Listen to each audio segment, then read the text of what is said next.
But it really is a fascinating conflict.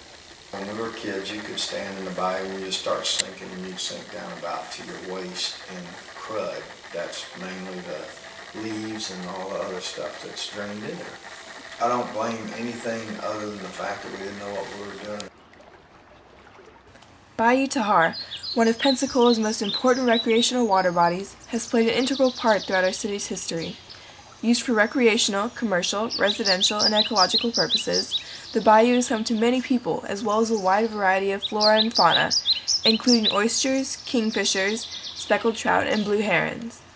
By as early as 1953, however, documented reports began showing that blue-green algae, characteristic of eutrophic systems, was causing high mortalities in wild birds and mammals. Toxins similar to that of the algae were known to be harmful to man. Before the 1900s, human activities had already begun impacting Bayou Tahar. In the 18th century, the bayou was used for transportation of logs and lumber, and was a part of commercial shipping as well. Entering the 20th century, extensive residential development began producing a growing number of complaints about the health of the bayou. Continued urbanization led to soil erosion, which transported sediments into the bayou. The beginning of construction of a railroad track at the south end of the bayou and bridges throughout impacted the tidal flow and sediment transport, creating a sort of roadblock in the water's flow.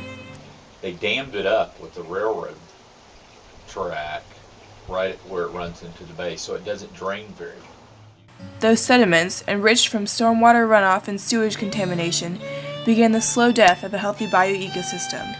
A report in 1973 identifies the bayou as a shallow eutrophic system unsuitable for recreational and aesthetic utilization.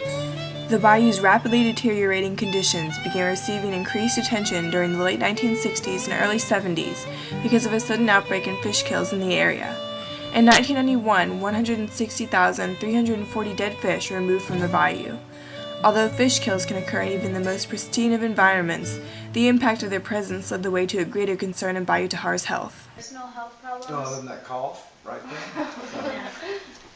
I don't think so, but I can tell you that you could track the days after you, when I was a kid, you go in swimming and you just track the days before you had a ear infection here.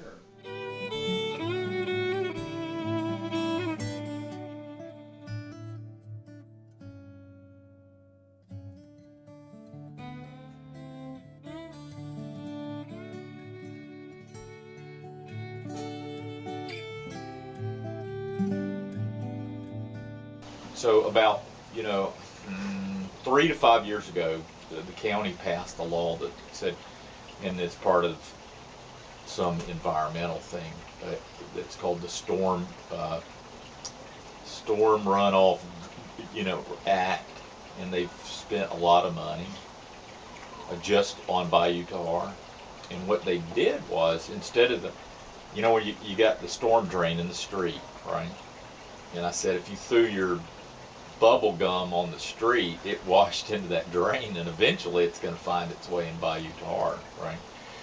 So what they did was they built these big tanks underground that catch the trash, and now they have trucks that go and suck the trash out of those big tanks.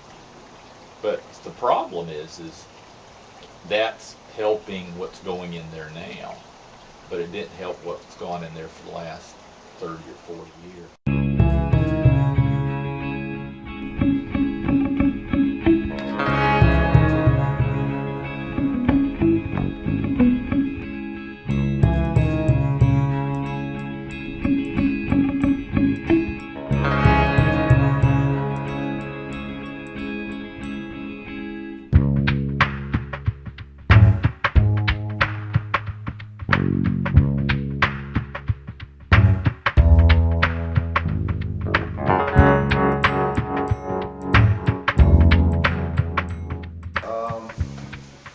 I guess the pollution affects everybody's enjoyment of because we don't use the bayou too much. We always thought when we moved to the bayou we'd use it, because we grew up using it and didn't live on the water, and you could, even though you'd still get ear infections and everything else, but now, we wouldn't go in the water.